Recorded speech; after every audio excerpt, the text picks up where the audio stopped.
ওই রসুল যার পেশাব যদি ভুলে পান করে, পেশাব উম্মে আয়মান আল্লাহ রসুলের পেশাব ভুলে পান করে ফেলছেন।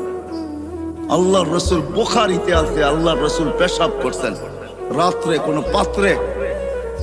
উম্মে আয়মান পিপাসিত ঘুমের থেকে উঠছেন রাত্রে, পিপাসায় উঠায় ফেলছে, দেখছে সামনে পেলা আছে। আল্লাহ রসুলের কৃত দাসী ছিল উম্মে আয়মান। পেলা সামনে রাখা, হাত দিয়া দেখে পানির মতো তরল, নাক নিয়া দেখে সুঘ্রাণ।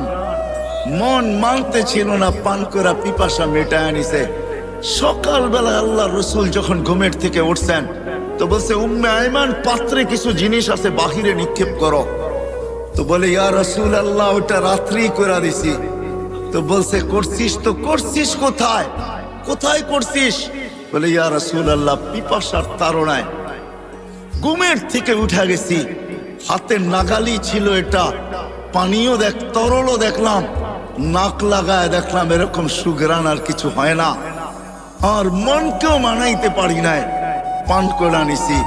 আল্লাহ রসুল হাসি দিয়া বলছে, উম্মে আয়মান, যতদিন বাঁচবে খিদা তোর কাছে কোনোদিন আসবে না। কসম